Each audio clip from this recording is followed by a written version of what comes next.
सी ए का square plus ये बन गया 2, ये दोनों कम्यूटेटिव लॉ फॉलो करते हैं, इसको लिख लीजिएगा 2 BC डॉट सी ए। ठीक है, अब इसकी वैल्यू क्या है, ए बी की वैल्यू क्या है सी, तो वेक्टर सी का स्क्वायर, बी सी का स्क्वायर यानी वेक्टर बी और सी यानी ए का स्क्वायर, प्लस सी ए यानी बी का square, plus 2 BC dot C के बीच में निकालो तो क्या होगा, वेक सी का बी सी का मॉड सी ए का मॉड कॉस, दोनों के बीच में एंगल क्या है π/2, ए और बी के बीच में, तो इसका वैल्यू क्या हो गया 0, तो A square plus B square क्या हो गया सी स्क्वायर। ये क्या है हमारा क्वेश्चन नंबर 15। ठीक इसी तरह से क्वेश्चन नंबर है 16, कह रहे सिद्ध कीजिए कि समानांतर चतुर्भुज जिसके विकर्ण बराबर हों एक आयत होता है। देखिए आयत और समानांतर चतुर्भुज में क्या होता है, आमने सामने की भुजाएं बराबर होती हैं, आयत में भी आमने सामने की भुजाएं बराबर होती हैं, बट फर्क सिर्फ इतना है कि आयत में ये वाला एंगल कितना होता है 90 डिग्री का और इसमें ये 90 डिग्री का नहीं है। तो हम किसी भी तरह से अगर ये साबित कर दें कि ए और वेक्टर वी के बीच में जो एंगल है वो 90 डिग्री का है, तो ये समानांतर चतुर्भुज क्या हो जाएगा, एक आयत हो जाएगा, एक रेक्टेंगल हो जाएगा। तो इसलिए क्या करते हैं, दे रखा है क्या उसने, चतुर्भुज जिसके विकर्ण बराबर हैं, इसके दो विकर्ण हैं, एक कौन सा विकर्ण है डी बी, तो इसका मॉड ले लें तो इसकी एक्चुअल वैल्यू आ जाएगी। एक विकर्ण कौन सा है ए सी, जिसका क्या ले लें मॉड ले लें, दोनों आपस में बराबर हैं, दिया है क्या दिया है कि इसके विकर्ण आपस में बराबर हैं, तो हमने कर लिए, इक्वेशन 1 डाल देते हैं। अब हम वैल्यू निकालते हैं, डी बी की वैल्यू क्या निकलेगी, तो वेक्टर डी बी की वैल्यू क्या निकलेगी, एक वैल्यू इधर से निकालो क्या हो जाएगा D A plus A B.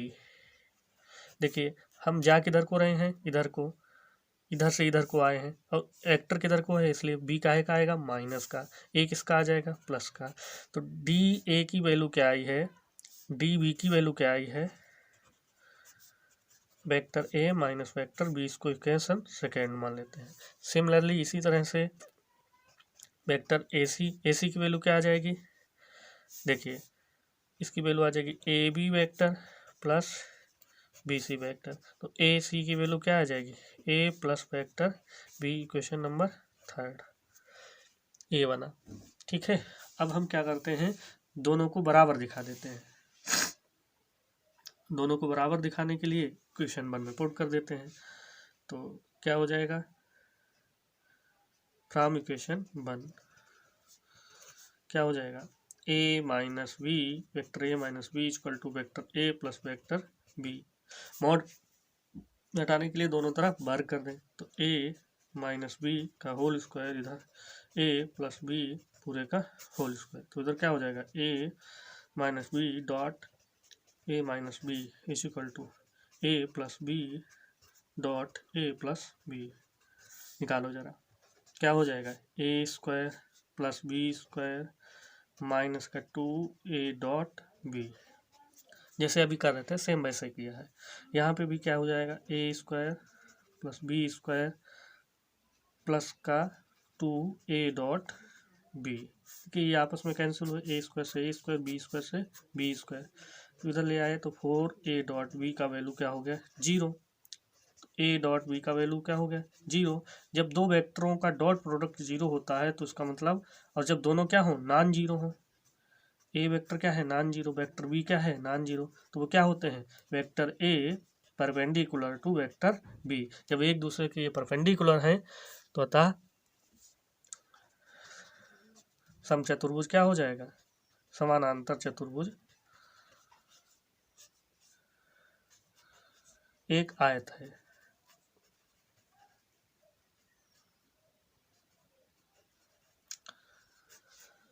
Answer आपका। ठीक इसी तरह से एक नेक्स्ट क्वेश्चन, सिद्ध कीजिए कि समानांतर चतुर्भुज के विकर्णों के वर्गों का योग उसकी भुजाओं के वर्गों के योग के बराबर होता है। किसके समानांतर चतुर्भुज के विकर्णों के वर्गों का योग उसकी भुजाओं के बराबर के हो, कौन कौन सी भुजाएं हैं, एक भुजा इसकी है डी ए, एक इसकी भुजा है ए बी, एक इसकी भुजा है बी सी, एक भुजा है इसकी है सी डी, 4 भुजाएं हैं इसकी, इनके वर्गों का स्क्वायर और प्लस इसके विकर्ण कौन से हैं दो विकर्ण हैं, एक इसका विकर्ण क्या है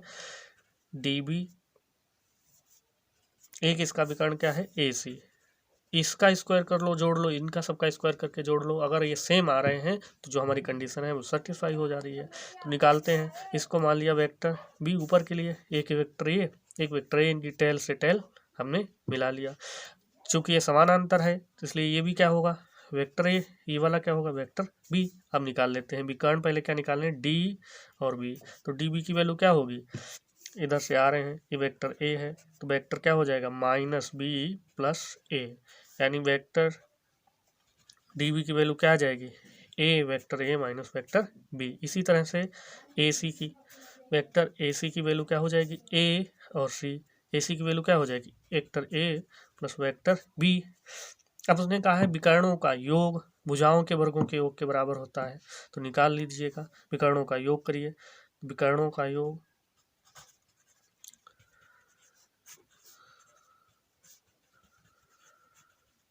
निकालिए। किसका विकर्ण है, एक डी बी वेक्टर, इसका स्क्वायर कर दीजिए मॉड लेकर, और एक कौन सा है, ए सी वेक्टर, इसका मॉड लेके कर दीजिए। क्या हो जाएगा,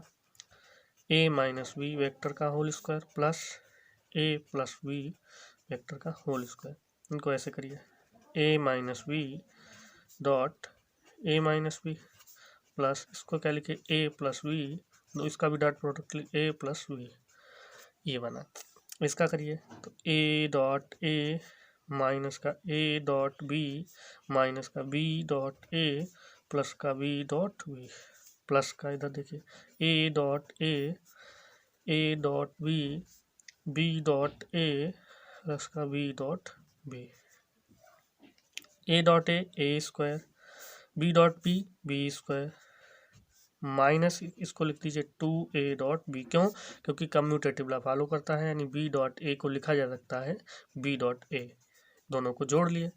प्लस इसको लिख दीजिएगा a dot A square, b dot D B plus B square, इसको क्या लिख दीजिए, प्लस का 2a डॉट बी, दोनों आपस में कैंसिल हो गए, तो a square plus B square plus A square plus B square, A square किसकी वैल्यू है, ए बी का स्क्वायर प्लस बी सी का स्क्वायर प्लस सी डी का स्क्वायर प्लस डी ए का स्क्वायर, ये किसके इक्वल है, विकर्णों के। यही हमें प्रूव करना था, देख लीजिएगा क्या हुआ, विकर्ण कौन सा है, एक डी बी का स्क्वायर प्लस ए सी का square is equal to A B का स्क्वायर प्लस बी सी का स्क्वायर प्लस सी डी का स्क्वायर प्लस डी ए का स्क्वायर, हेंस प्रूव्ड लिख दीजिएगा, ये प्रूफ है। देखिए क्या है इसमें, एक कोई हमने क्वाड्रेंट ले लिया, ये इसका एक्स एक्सिस है, इसका वाई एक्सिस है, इस पे हमने 1 रेडियस का, कितना 1 रेडियस का, 1 रेडियस का एक सर्किल ड्रा कर लिया,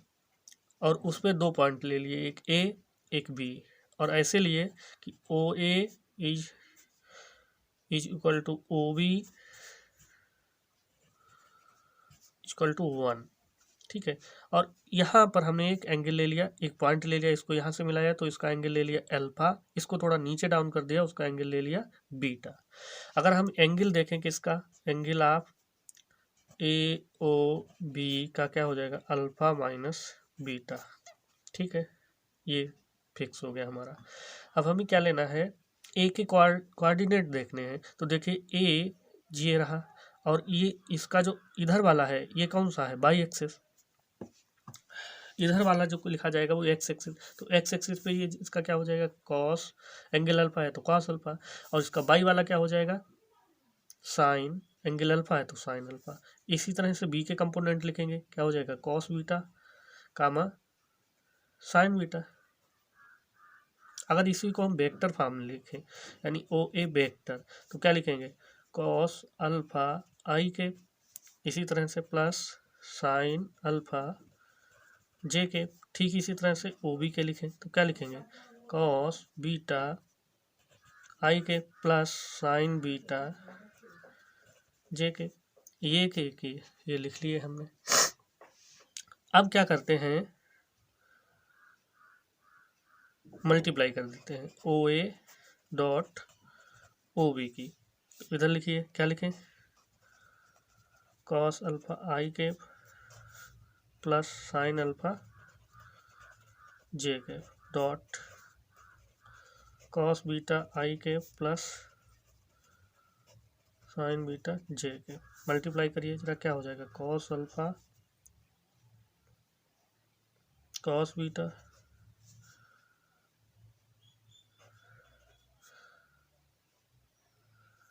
और जे वाले का जे वाले से, तो क्या हो जाएगा साइन अल्फा साइन बीटा, यानी O A dot O B value हमको मिला cos alpha dot cos beta plus इधर से क्या मिला sine alpha dot sine beta, equation number 1। ठीक है, ठीक इसी तरह से अब हम किसका वैल्यू निकालते हैं, ओ ए डॉट ओ बी का ए डॉट बी वाले फॉर्म से। तो क्या होता है ए का मॉड बी का मॉड इंटू कॉस दोनों के बीच का एंगल, तो क्या हो जाएगा ए का मॉड यानी ओ ए,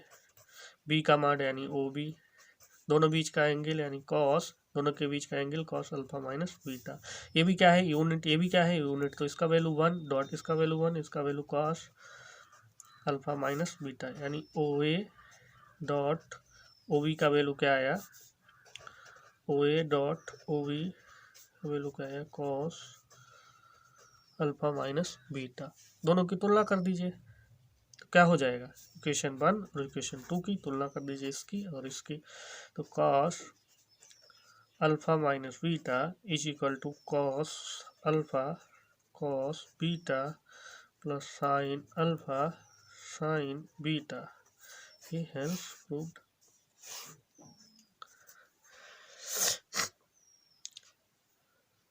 देखिए कह रहा है सिद्ध कीजिए किसी समचतुर्भुज के विकर्ण बराबर हो तो वो वर्ग होता है। क्या ले लिया, समचतुर्भुज ले लिया, इसको वेक्टर ए ले लिया, इसको वेक्टर बी ले लिया, टेल से टेल ज्वाइंट कर दिया। क्या दे रखा है इसके विकर्ण बराबर हो, यानी विकर्ण कौन सा है, एक है इसका A C is equal to B D, दोनों आपस में इक्वल हो गए। इक्वेशन नंबर 1 कर दीजिए, निकालिए ए सी की वैल्यू निकालो, ए सी की वैल्यू क्या हो जाएगी A B plus B C, जब ए बी है तो ए बी बी होगा, ए है तो ए बी ए होगा, क्योंकि समचतुर्भुज के विकर्ण आपस में बराबर होते हैं और दोनों एक जैसे नहीं ले, वरना ये आपस में कट जाएंगे। लास्ट में जब हम इसको प्रूफ कर लेंगे फिर बी को ए के बराबर मान लेंगे, क्योंकि समचतुर्भुज की चारों भुजाएं भी बराबर होती हैं। अभी तक हमने इसको बी मान लिया, लास्ट में बी को ए के बराबर पुट कर देंगे। अब क्या हो जाएगा, वैल्यू निकाल लीजिए जरा ए सी की, तो ए सी की वैल्यू आ जाएगी ए बी यानी वेक्टर ए और इधर से माइनस का वेक्टर बी, इक्वेशन नंबर 2। इसी तरह से B C B D D B D B D B B D की वैल्यू कैसे आ जाएगी, वो बी और डी डी की वैल्यू कैसे आ जाएगी, सॉरी गलत हो गया कुछ, ये प्लस आ जाएगा, बी डी की वैल्यू क्या आ जाएगी, इसकी आ जाएगी डी ए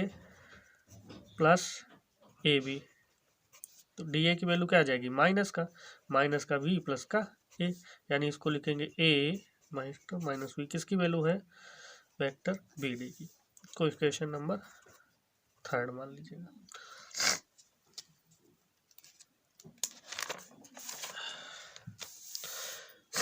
क्या करते हैं दोनों को बराबर करा दिखा देते हैं, तो यानी वेक्टर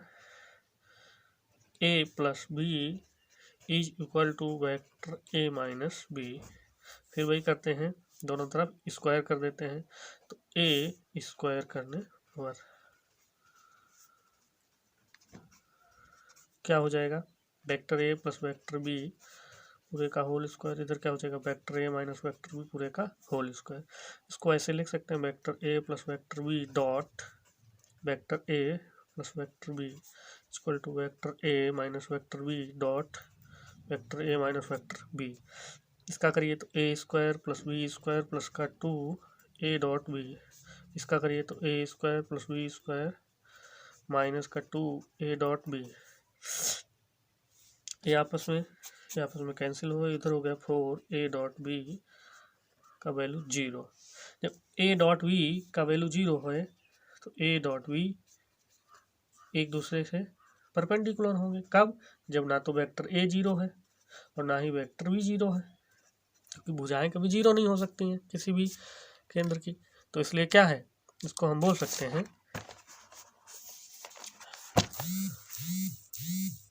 इसको हम बोल सकते हैं कि वेक्टर ए और वेक्टर बी एक दूसरे के कैसे हैं, परपेंडिकुलर। बट ये है कैसा, है एक सम चतुर्भुज, इसलिए क्या हो जाएगा, बी किसके इक्वल हो जाएगा, ए के इक्वल। तो ए डॉट ए, इनके बीच एंगल भी कितना है, π/2, यानी बी ए वेक्टर परपेंडिकुलर है किसके, दूसरे वाले के, इनके बीच में एंगल कितना है, π/2, इसलिए ये क्या है, एक वर्ग है। ठीक है, कुछ नहीं है। इन क्वेश्चनों में इनके बीच का एंगल देखना होता है, क्योंकि सम चतुर्भुज की चारों भुजाएं बराबर होती हैं, वर्ग की भी चारों भुजाएं बराबर होती हैं। फर्क ये है कि वर्ग में ये एंगल, ये चारों एंगल 90 डिग्री के होते हैं, इसमें 90 डिग्री के नहीं होते हैं। तो हमने कुल मिला के इनके बीच जो एंगल है वो 90 डिग्री प्रूफ कर दिया, जिससे कि हमको ये पता चला कि ये कोण क्या बना रहा है, एक सम चतुर्भुज बना रहा है। और ये क्वेश्चन 21 है, इसमें एक गतिमान कण को बिंदु P जिसकी स्थिति सदिश ए है और Q जिसके स्थिति सदिश ए है और बल ये रखा है, तो प्रतिस्थापित करने में किया गया कार्य पूछ रहा है, ये आप लोग करिएगा। और नेक्स्ट चैप्टर जो है वो आपका चैप्टर 7 होगा, वेक्टर या क्रॉस प्रोडक्ट। आज के लिए इतना ही काफ़ी।